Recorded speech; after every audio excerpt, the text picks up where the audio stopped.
Bienvenue au Point Éco. Le directeur général du groupe Citroën Algérie, Patrick Coutelier, a présenté hier le nouveau modèle de sa gamme, la Picasso C4. Le même responsable met en relief dans une déclaration à la presse le confort et les options de qualité de son nouveau produit de 5 et de 7 portes. La Picasso C4 sera présente au Salon de l'Automobile d'Alger. Il ouvrira ses portes le 12 de ce mois à la Safex au Pin Maritime à Alger. Rendez-vous pris donc le 12 mars prochain au Salon de l'Automobile d'Alger, pavillon Citroën. Le président directeur général de Renault Algérie, Bernard Solinac, a indiqué avant-hier à la presse que l'usine Renault Algérie de Oued-Tlilet produira sa première voiture en novembre prochain. Il y a une trajectoire pour cela, 2014 bien sûr. On va déjà s'occuper de celui-là, c'est déjà important, ça nous occupe beaucoup.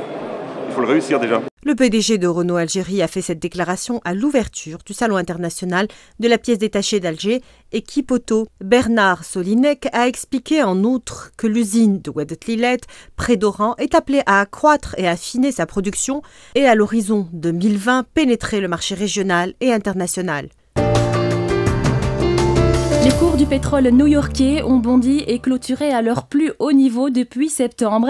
Des cours dopés par les craintes des investisseurs sur les éventuelles répercussions de la crise ukrainienne sur le marché de l'énergie. Les investisseurs craignent que la montée des tensions dans cette région ait un impact direct sur l'approvisionnement du marché mondial en brut. Selon l'Agence internationale de l'énergie, la Russie était en 2012 le deuxième producteur mondial de brut derrière l'Arabie saoudite et devant les États-Unis avec une production représentant 12,6% de l'offre mondiale. En janvier, toutefois, la Russie a produit plus de 10 millions de barils par jour, soit plus que l'Arabie saoudite, dont la production s'est montée à 9,62 millions de barils par jour, selon l'Organisation des pays exportateurs de pétrole, OPEP.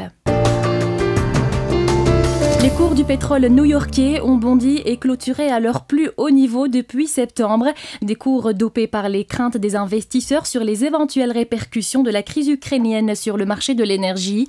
Les investisseurs craignent que la montée des tensions dans cette région ait un impact direct sur l'approvisionnement du marché mondial en brut. Selon l'Agence internationale de l'énergie, la Russie était en 2012 le deuxième producteur mondial de brut derrière l'Arabie saoudite et devant les États-Unis avec une production représentant 12,6% de l'offre mondiale. En janvier, toutefois, la Russie a produit plus de 10 millions de barils par jour, soit plus que l'Arabie saoudite, dont la production s'est montée à 9,62 millions de barils par jour, selon l'Organisation des pays exportateurs de pétrole, OPEP. C'était le Point Éco. Restez avec nous pour la suite de nos programmes sur Beurre TV.